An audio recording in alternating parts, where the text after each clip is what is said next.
बिस्मिल्लाहिर्रहमानिर्रहीम। Dear students, उम्मीद करता हूँ आप सब लोग खैरियत से होंगे। स्टूडेंट्स, आज की इस वीडियो में हम physics class 10th unit number 11 thermal transformations के एग्जांपल सोल्व करने जा रहे हैं।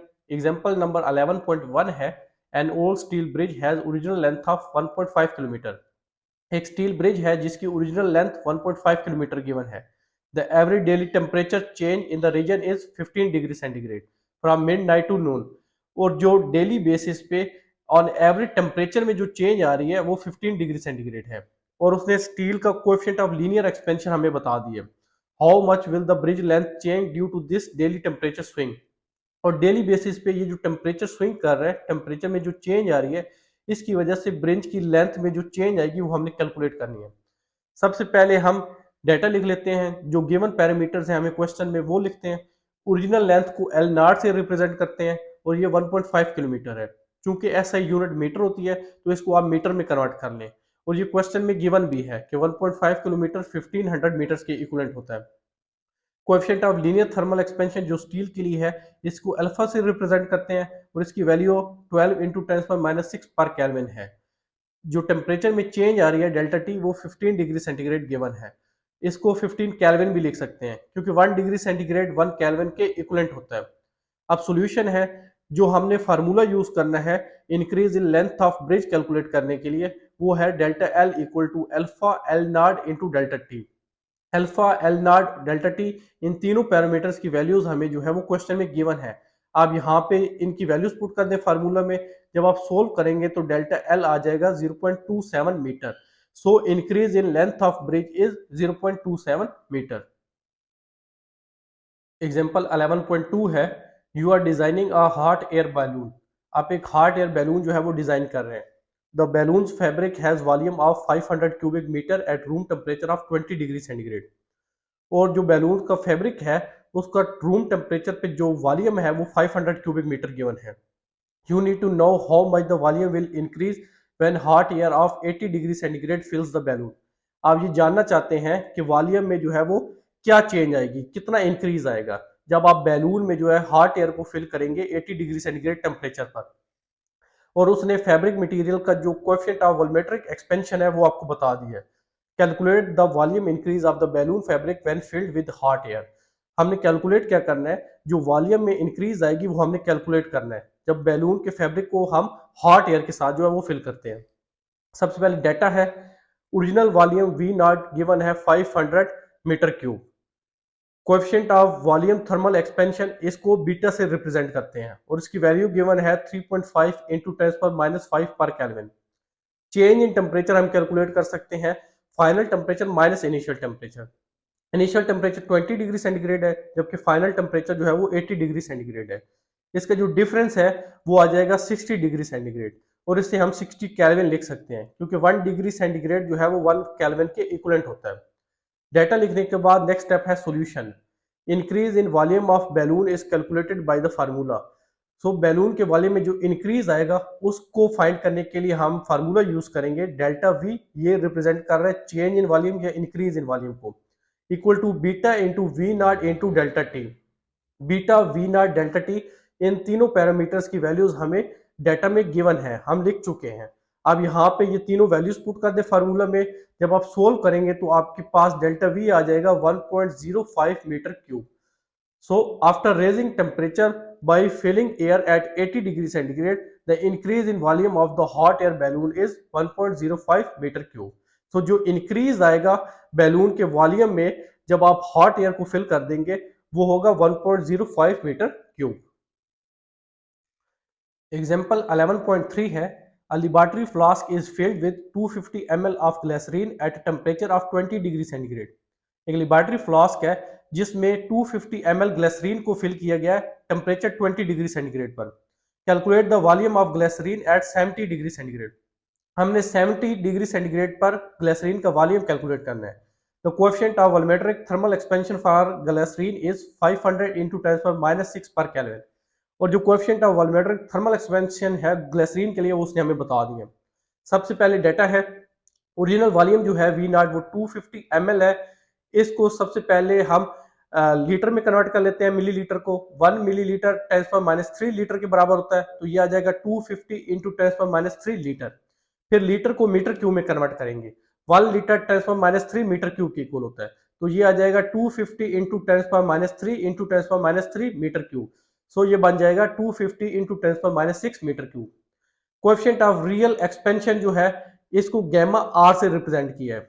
सबस्क्रिप्ट में जो आर है ये रियल को रिप्रेजेंट कर रहा है, और ये है 500 इंटू 10⁻6 पर केल्विन।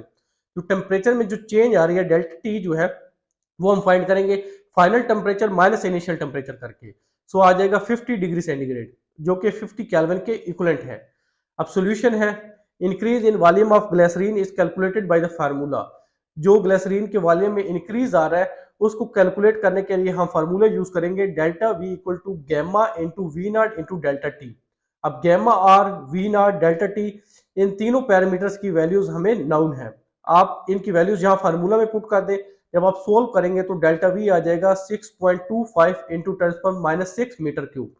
अब मीटर क्यूब से वापस ml में अगर इसे हम लिखना चाहें, क्योंकि क्वेश्चन में जो हमें जो वॉल्यूम गिवन है ग्लिसरीन का वो ml में है, से तो ये बन जाएगा 6.25 ml, क्योंकि आंसर जो है वो गिवन पैरामीटर्स की फॉर्म में हमेशा होना चाहिए। अगर आप यहां तक रहने दें फिर भी ठीक है, लेकिन अगर वो आपको क्वेश्चन में कहता है कि आप वॉल्यूम में जो इंक्रीज आ रही है उसको फाइंड करें मिलीलीटर में, तो फिर ये आपने मीटर क्यूब से ml में जाने के लिए ये स्टेप जो है वो करना है।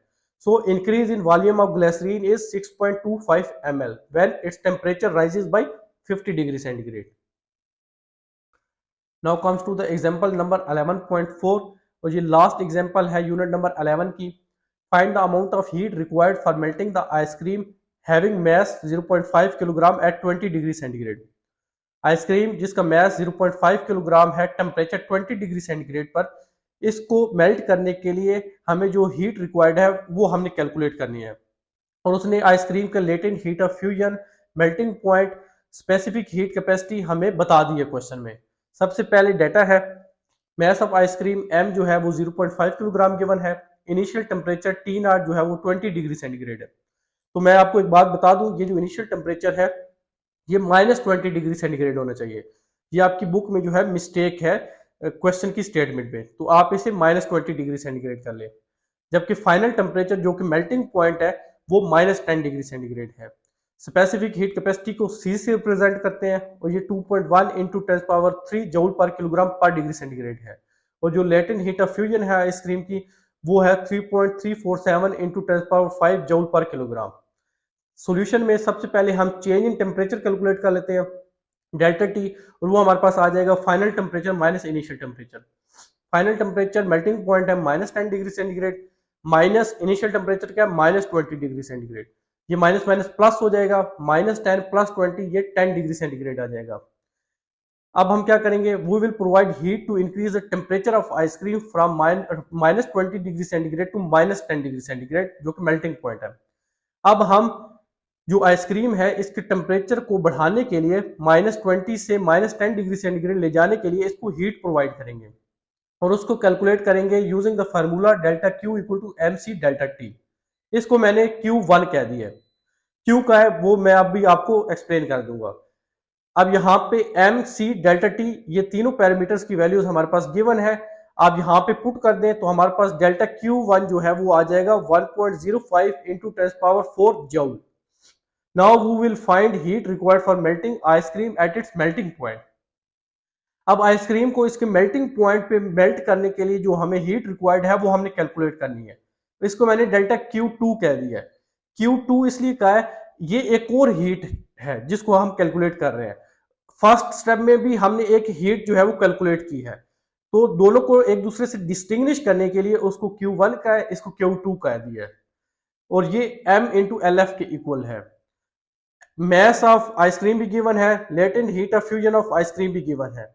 इसकी वैल्यूज यहाँ पे आप पुट कर दे फार्मूला में, जब आप सोल्व करेंगे तो डेल्टा Q2 आ जाएगा 16.735 इंटू 10⁴ जूल।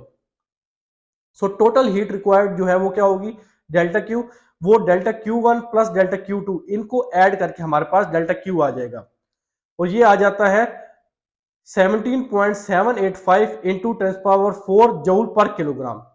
अगर इसे मैं किलो जूल में कन्वर्ट करना चाहूं तो मैं कर सकता हूं कि आ जाएगा 177.85 किलो जूल।